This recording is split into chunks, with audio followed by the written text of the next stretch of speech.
It was in this community that you knew Don. Could you take me back a little bit to when you first met Don Dunphy and his family? I knew them sort of as a really fun-loving couple.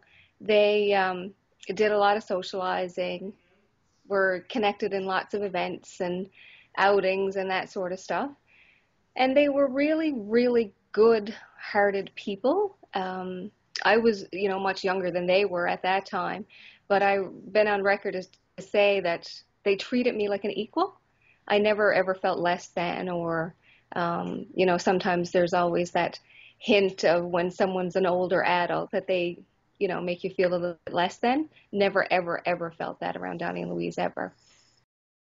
I know many things that happened to him in his lifetime that were horrendous and horrible, to say the least.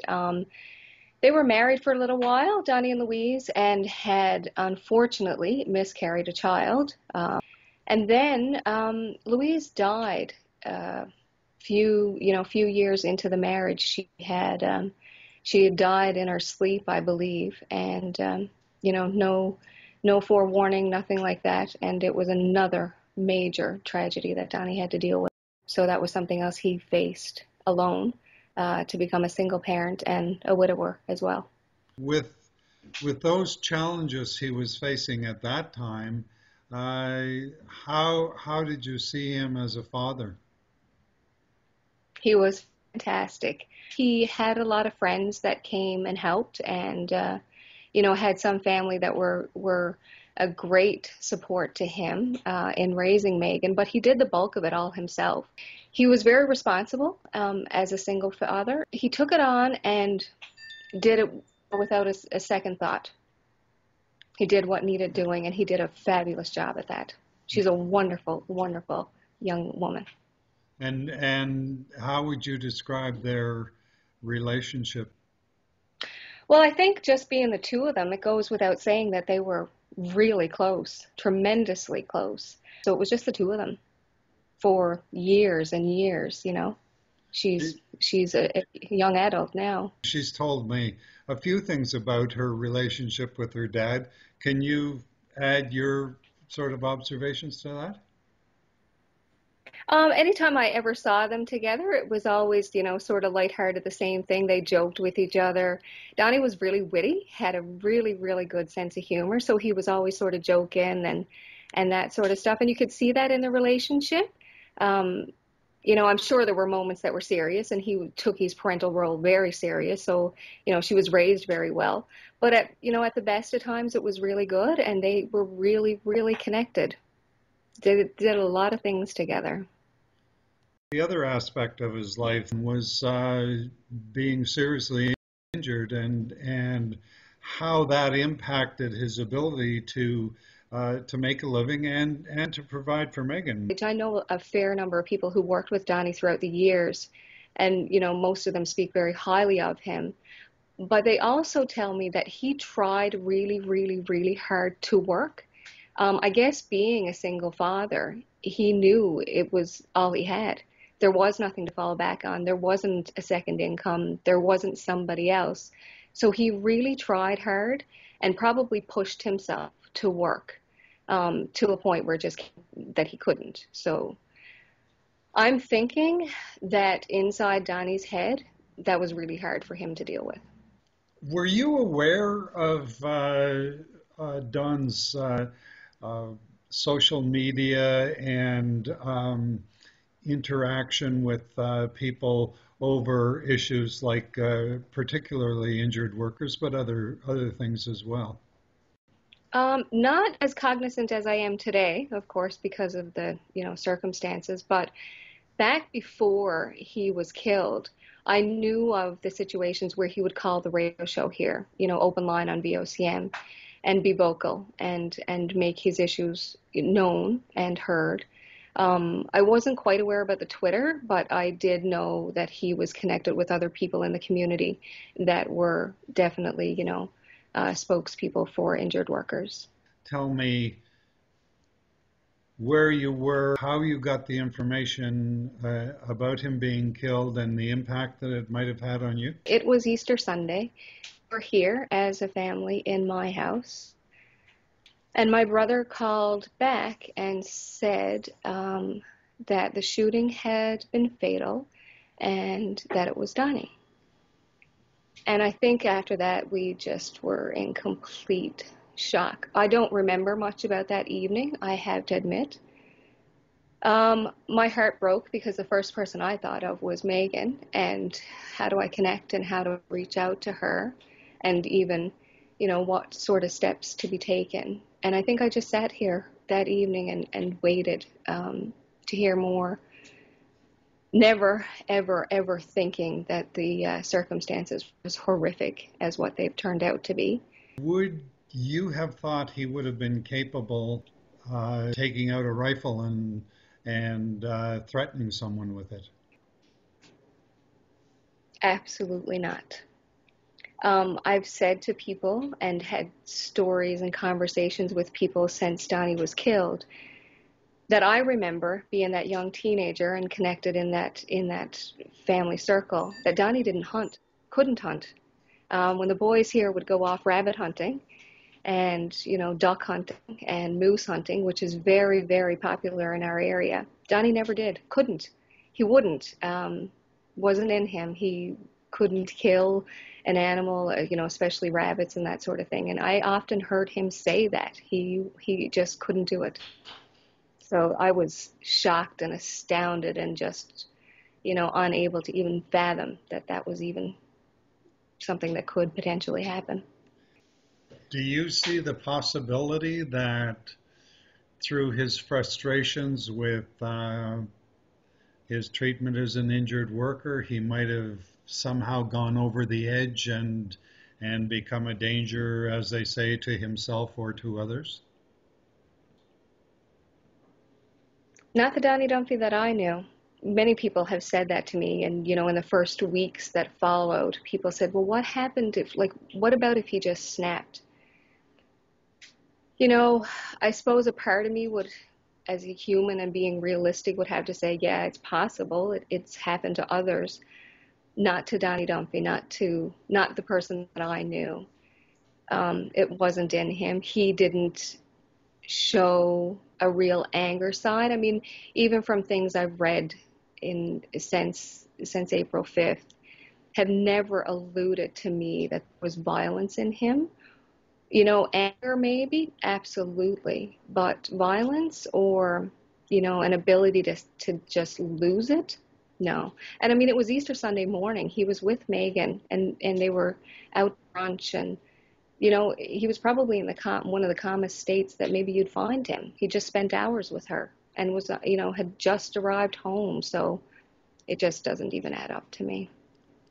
Yes, that's something that's occurred to me as well, because usually when they portray people as having done something like that, and you look in the background, you can see an emotional buildup to it. And what you've just said seems to be the very opposite. He was about as happy as he could be in his circumstances because he and Megan were so close. Donnie went home and wasn't expecting this, so it wasn't even like he could build himself up. Like he came home never expecting to find somebody, let alone an armed officer in plain clothes, let's not forget, in an unmarked vehicle.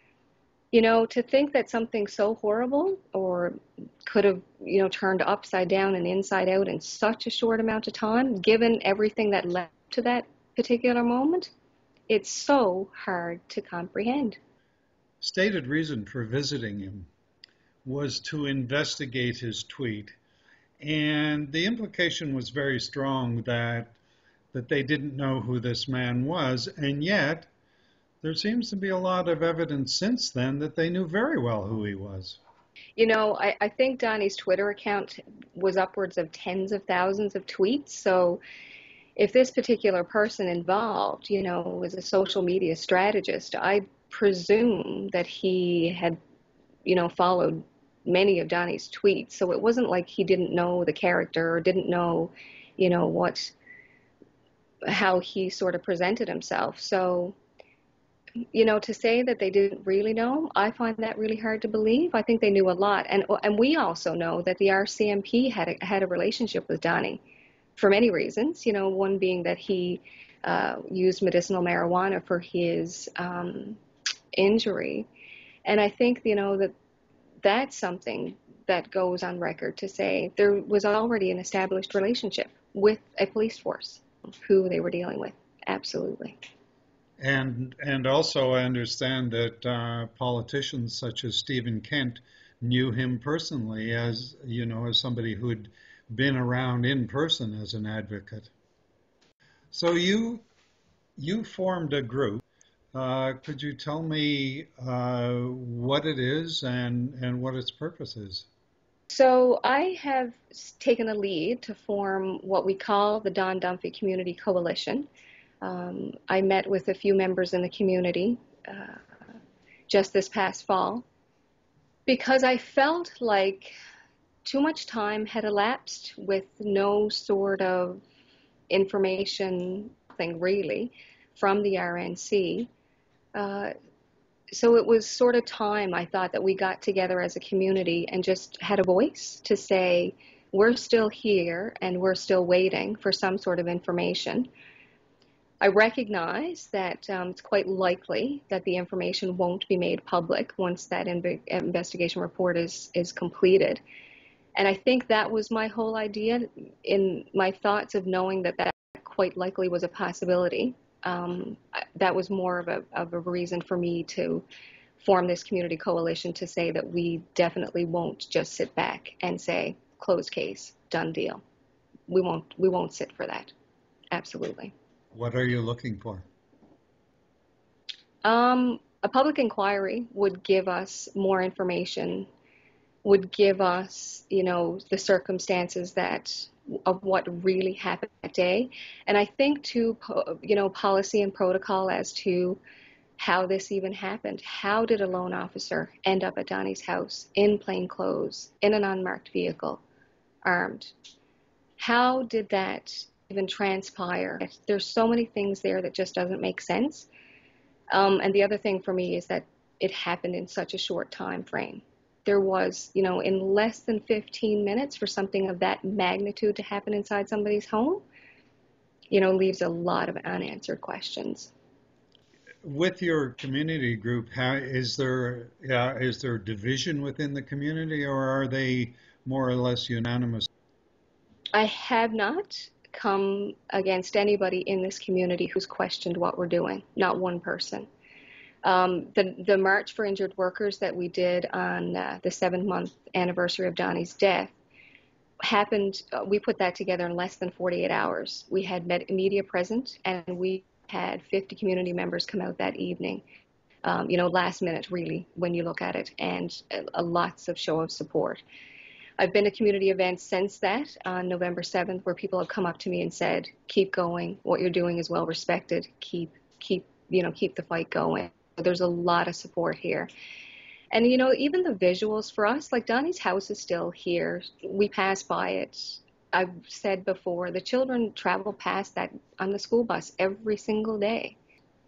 When I did Glenn's radio show, Canadian Glenn, on The View Up Here, he made a point that I hadn't really thought of myself, was that it wasn't just Megan's loss, it was a community's loss. At the wake service the night before Donnie was buried, we had people speak of how he had helped them. And, the media portrayed Donnie as having nothing, being very limited in his abilities to provide. And if you heard those people speak that night, it was astounding how much he did help in ways that he could. He provided transportation. He made sure people got appointments. He, helped his neighbors out. Just tremendous stories. And I thought to myself, after the funeral services, I thought, that's the Donnie Dunphy that people deserve to know. The media portrayed him in one light as sort of unstable. And I thought, that's not the Donnie Dunphy we knew. And he did everything he could for people. That was the Donnie Dunphy we knew.